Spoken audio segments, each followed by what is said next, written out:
Now I've been in the loft and I've dug out this. It's a Tamiya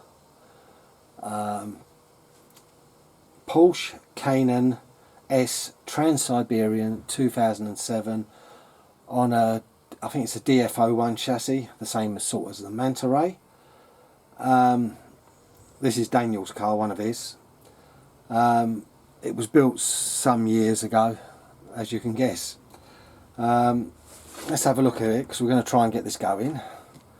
It should be fine, but it's been sitting for a very long time, and I do mean a very long time, like a lot of the Tamiyas. And this is where the first problem comes in. It always had a problem with bumpers, and the front and rear have a tendency to come off. Well, the problem is I can't find the front one at the moment. I don't know where we lost it or it's somewhere, but it doesn't look too bad without it, so I'll take a chance and run it as is. Actually, you could probably run it but without both. When we take a look underneath, it is a mess. Now, considering this is kept in a plastic box in the attic, it's really messy, absolutely filthy. So the next stage will be a full clean, and we will go from there. I'm not going too mad with the servicing. Main thing is to make sure there's a bit of extra grease in there, because the grease is old and it's only, I think, LM grease. That's why it's oozed everywhere. It's not as good as the wherever I put it, marine grease. So all I'm going to do is lift out. All I've done is took a few screws out to release to get to here, and all I'm going to do is put a splodge in there, splodge on the cogs, and turn it a bit. It doesn't really need anything else, you know, on that part.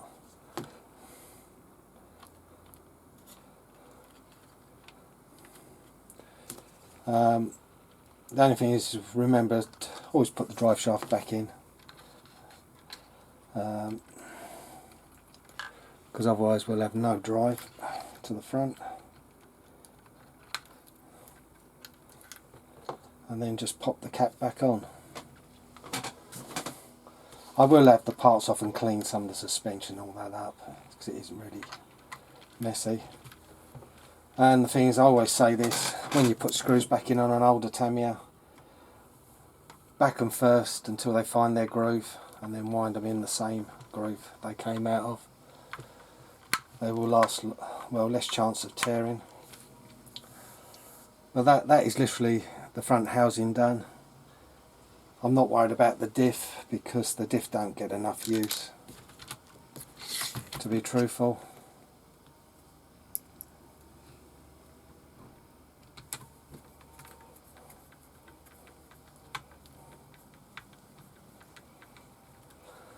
But that's basically a little bit more cleaning and the front end's really done.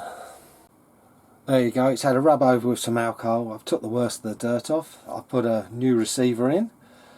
It's been tuned and we have power.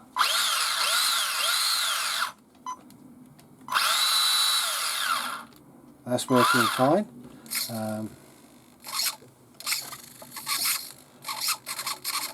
I might have to look at the servo.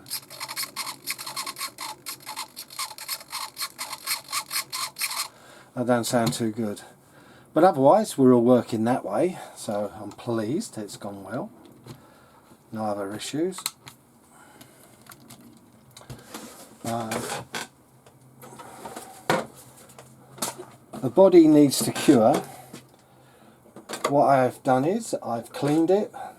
It's had a clean, it's had a wash, and it comes up nice and shiny. Except for I've got some glue on the back, I have to clean that off. The rear bumper has been put in with clear glue instead of tape. It'll be a lot better, but it's dry, but it really needs to be left overnight. So there we go, it's all ready for a test run. So now I will just, like I said, if I find a nice day, I'll take it out and we'll have it and we'll see it working. But this is such a nice old old body. The only shame is, like I said, I'm missing the front part of the bumper.